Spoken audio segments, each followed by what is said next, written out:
Everyone, আমি Tiyasha Das. Simple studies চ্যানেলের পক্ষ থেকে তোমাদের সকলকে জানাই স্বাগত। দিনটা ছিল 30শে জুলাই 2025, বুধবার। সকাল 8:41 নাগাদ রাশিয়ার কামচাটকা উপদ্বীপে 8.8 ম্যাগনিটিউড মাত্রার এক ভয়াবহ শক্তিশালী ভূমিকম্প আঘাত হানে। এই যে রাশিয়া, পৃথিবীর বৃহত্তম দেশ, আর এই জাপান রাশিয়ার ঠিক পূর্ব দিকে রয়েছে।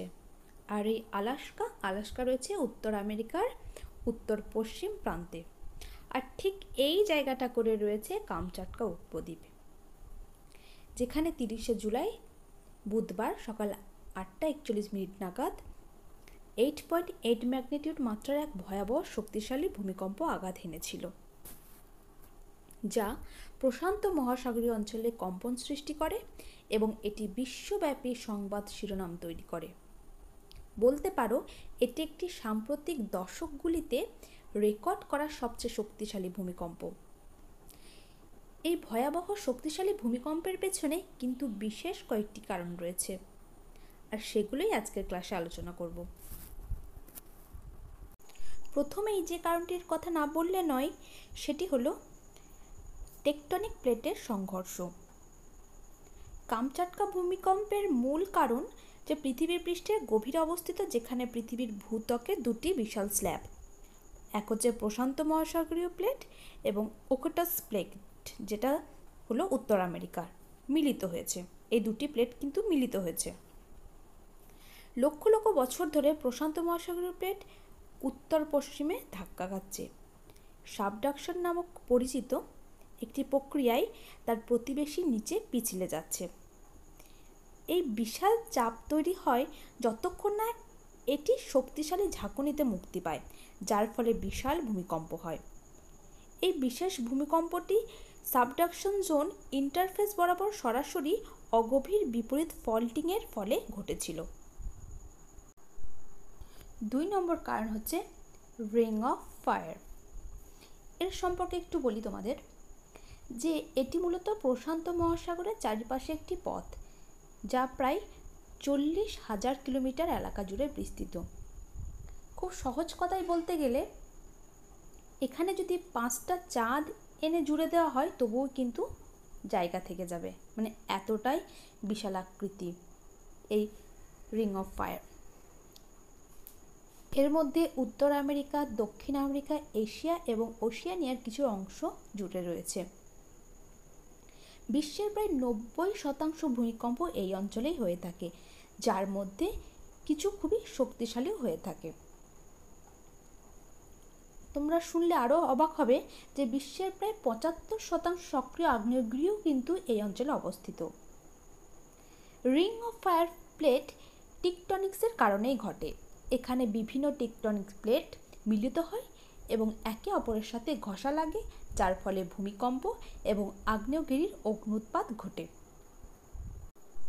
রিং অফ ফায়ারে ক্রমাগত ভূমিকা পালনকারী ভূতাত্ত্বিক শক্তিগুলি এই ধরনের বিপর্যয়কর ভূমিকম্পকে বাসিন্দাদের জন্য একটা স্থায়ী হুমকি এবং বিশ্বব্যাপী ভূমিকম্প গবেষণার কেন্দ্রবিন্দুতে পরিণত করে।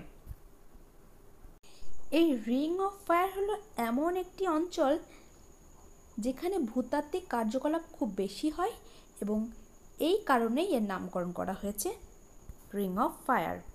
3 নম্বর কারণ হলো সাম্প্রতিক ভূমিকম্পের কার্যকলাপ এবং পূর্বাভাস।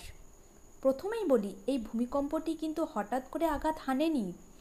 30শে জুলাই পর্যন্ত কয়েক সপ্তাহ ধরে একই অঞ্চলে ছোট কিন্তু শক্তিশালী কম্পনের একটি ধারাবাহিকতা অনুভূত হয়েছিল, যার মধ্যে মাত্র কয়েকদিন আগে 7.4 ম্যাগনিটিউড মাত্রার একটি উল্লেখযোগ্য ভূমিকম্পও ছিল।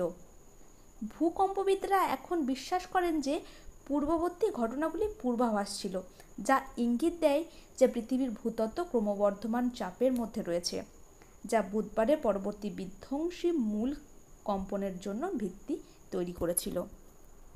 4 নম্বর কারণ হলো ভূমিকম্পের গভীরতা। 30শে জুলাইয়ের ভূমিকম্পের তীব্রতা আরও তীব্র হয়ে ওঠে এর অগভীর উৎপত্তি স্থলের কারণে, যা ভূপৃষ্ঠ থেকে মাত্র 19 কিলোমিটার নিচে ছিল। অগভীর ভূমিকম্পগুলি উপরের ভূমিতে আরও শক্তি স্থানান্তর করে, ভূমিকম্পন এবং ধ্বংসের সম্ভাবনা বৃদ্ধি করে।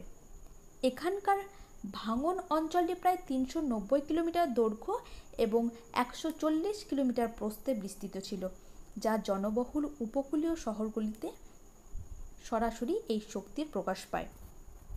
রাশিয়ার ভূমিকম্পের তীব্রতা এতটাই বেশি ছিল যে উপকূলবর্তী এলাকা, উত্তর পশ্চিম হাওয়াই দ্বীপপুঞ্জ ও কামচাটকা অঞ্চলের কিছু অংশে 3 থেকে 4 মিটার উঁচু ঢেউ সহ সুনামি লক্ষ্য করা গেছে।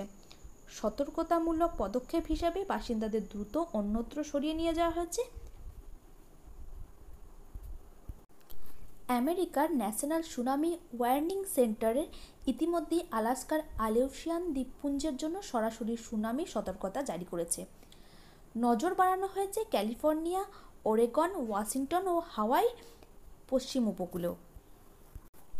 তাহলে আজকে ক্লাসে আমরা আলোচনা করলাম যে 30শে জুলাই বুধবার সকাল 8:41 নাগাদ রাশিয়ার কামচাটকা উপদ্বীপে যে 8.8 ম্যাগনিটিউড মাত্রায় এক ভয়াবহ শক্তিশালী ভূমিকম্পর আঘাত হেনেছিল এবং কী কারণে সেই ভয়াবহ ভূমিকম্পটি আঘাত হেনেছিল সেই কারণগুলির সম্পর্কে, বা কী কী কারণে এই ভয়াবহ ভূমিকম্পটি ঘটেছিল সেই সম্পর্কে। তো ক্লাসটি ভালো লাগলে অবশ্যই একটা লাইক করো, কমেন্টস করো, সবার সাথে শেয়ার করো, আর এই চ্যানেলের প্রথম হয়ে থাকলে চ্যানেলটি সাবস্ক্রাইব করে পাশে থেকো। তো দেখা হচ্ছে পরের ক্লাসে।